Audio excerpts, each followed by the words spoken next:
Good evening student. आज मैं आपको आंगनवाड़ी के बारे में बताती हूँ। आंगनवाड़ी को हम आंगन सुरक्षा के नाम से भी जानते हैं। ये 0 वर्ष से लेकर 6 वर्ष तक की आयु वर्ग के बच्चों के लिए बनाई गई एक ये हमारी योजना है।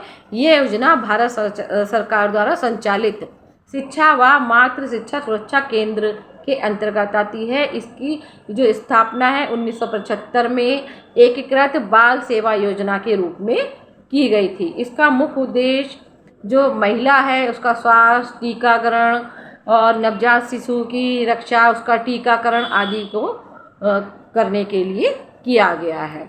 जो आंगनवाड़ी केंद्र है उसको संचालन करने के लिए आंगनवाड़ी कार्यकर्ती होती हैं। ये जो आंगनवाड़ी कार्यकर्ती होती हैं यानी कि कार्यकर्ता होती हैं, इन पे 1000 जनसंख्या का चार्ज होता है। 10 आंगनवाड़ी कार्यकर्ती यानी कि कार्य करने वाली जो महिला होती है वो एक सुपरवाइजर के अंतर्गत कार्य करती है। जो 4 मुख्य जो सेविकाएं होती हैं वो एक बाल विकास योजना अधिकारी CDPO के अंतर्गत कार्य करती हैं। 31 जनवरी 2013 के आंकड़ों के अनुसार देश में लगभग 13.3 लाख आंगनवाड़ी केंद्र और मिनी आंगनवाड़ी केंद्र चल रहे हैं तथा 13.7 लाख आंगनवाड़ी केंद्रों को मंजूरी मिल चुकी है।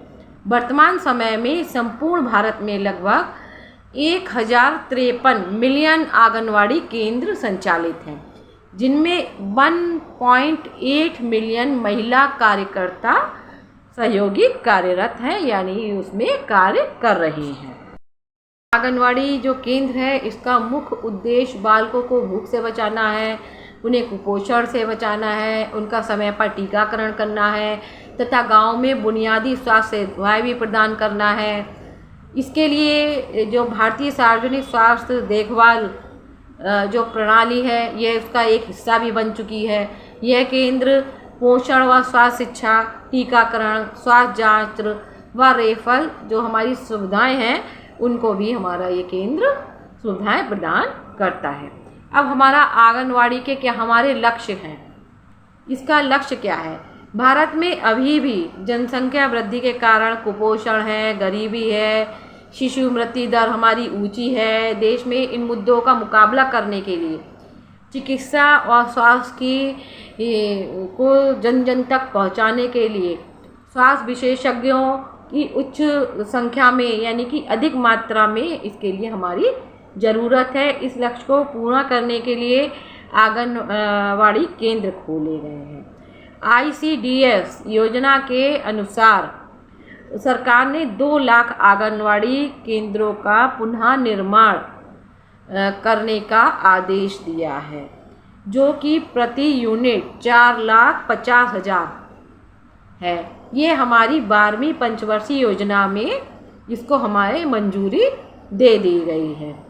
इसमें केंद्र व राज्य सरकार, इसमें दोनों सरकारें इसकी साझेदार होंगी तथा 75% अथवा 75.25 का इसमें अनुपात रहेगा, जबकि NER में यह अनुपात 90:10 का होगा यानी कि 90 और 10 का होगा।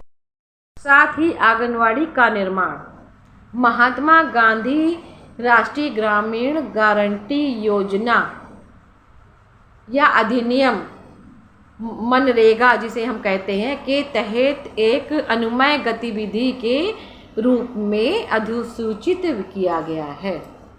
आज मैं आपको एकलव्य परियोजना या योजना के बारे में जानकारी देती हूँ। यह योजना करके सीखना यानी कि लर्निंग बाय डूइंग के सिद्धांत में विश्वास करती है। इस योजना का नामकरण महाभारत की कथा के एक पात्र एकलव्य के नाम पर किया गया है।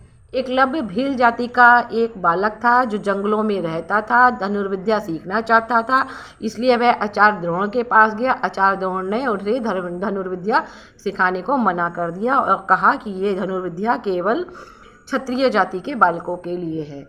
तो वह निराश होकर जंगल में वापस चला गया। उसने आचार्य द्रोण की एक मूर्ति बनाई और उस मूर्ति के सामने वो रोजाना धनुर्विद्या का अभ्यास करता था और अच्छा अभ्यास करके वो एक बहुत ही अच्छा धनुर्धारी बन गया था, क्योंकि उसने दृढ़ संकल्प लिया था कि मैं अर्जुन से भी अच्छा एक धनुर्धारी बनूंगा।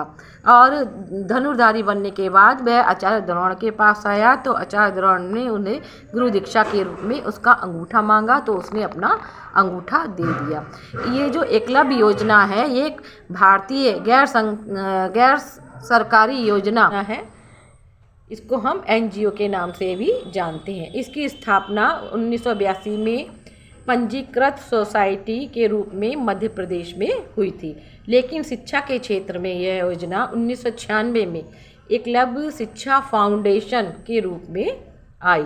इस संस्था की स्थापना युवा कर्मी, शिक्षकों एवं व्यवसायों द्वारा की गई। इसका मुख्य उद्देश्य प्रत्येक बालक बालिका को इस योग्य बनाना है अपनी योग्यताओं क्षमताओं का अधिक विकास स्वयं कर सके और समाज में महत्वपूर्ण परिवर्तन कर सके। वर्तमान समय में यह संस्था यानी कि एकलव्य संस्था योजना स्वतंत्र रूप से शिक्षा व समाज की शिक्षा प्रणाली द्वारा परिवर्तन लाने के लिए प्रयासरत है। यह योजना मध्य प्रदेश के होशंगाबाद जिले के लगभग 200 विद्यालयों में चल रही है।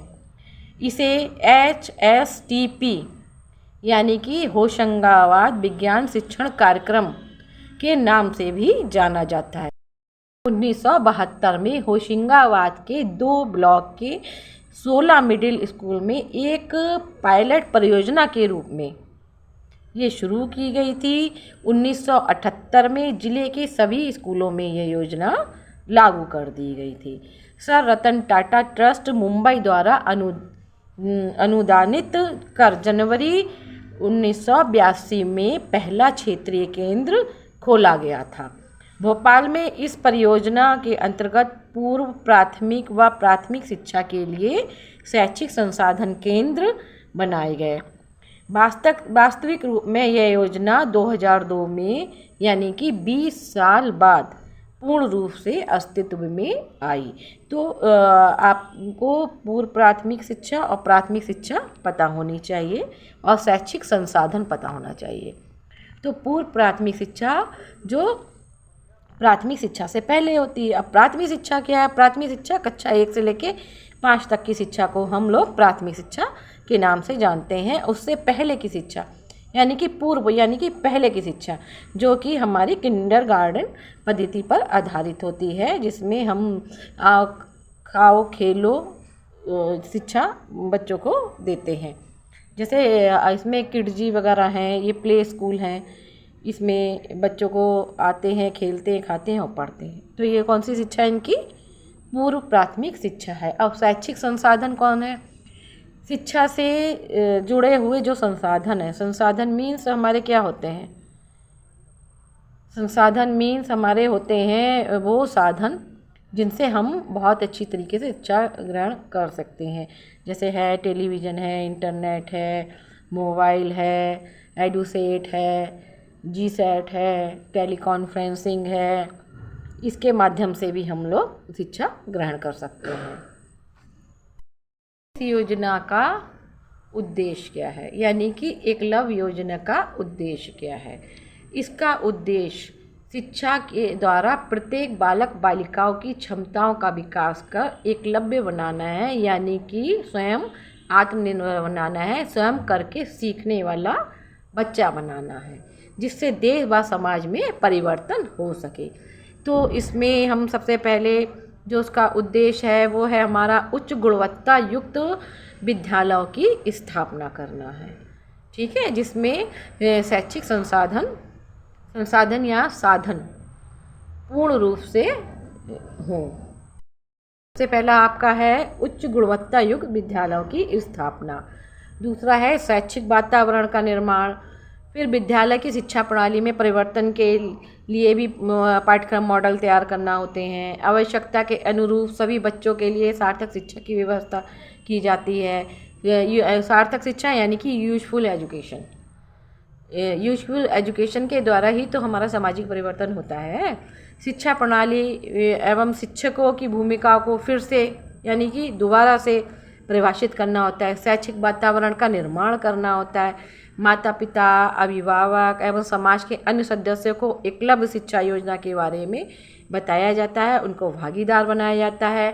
शैक्षिक सोच का आयोजन किया जाता है। शिक्षा के विकास के लिए तकनीकी पर बल दिया जाता है, यानी कि टेक्नोलॉजी पर बल दिया जाता है। आज मैं आपको बालवाड़ी के बारे में जानकारी देती हूँ। ये जो बालवाड़ी योजना है ये हमारे उन बच्चों के लिए है जो प्राथमिक शिक्षा से पहले शिक्षा ग्रहण करते हैं, यानी कि पूर्व प्राथमिक शिक्षा के लिए हमारी बनाई गई योजना है।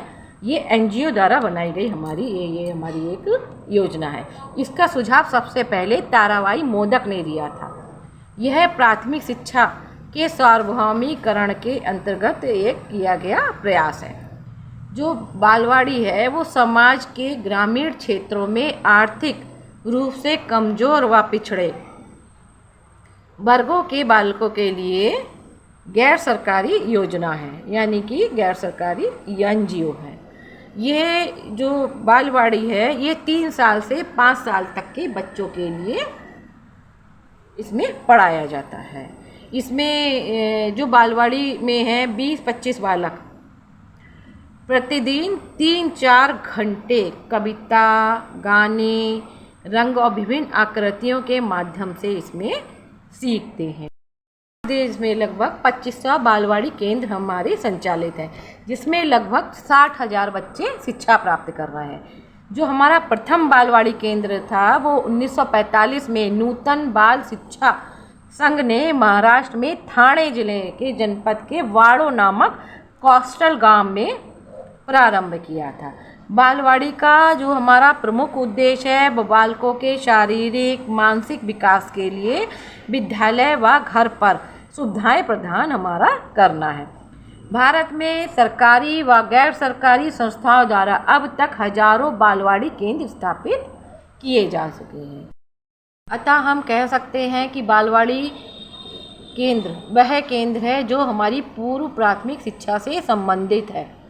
इसमें 3 से 5 साल तक के बच्चे रोज़ाना 3 से 4 घंटे आकृतियों को भरते हैं, कविता करते हैं, कविता पाठ करते हैं, ये और अपना गाने हैं इत्यादि को सीखते हैं। ये देश में लगभग आज इसमें 60,000 बच्चे इससे लाभान्वित हो रहे हैं।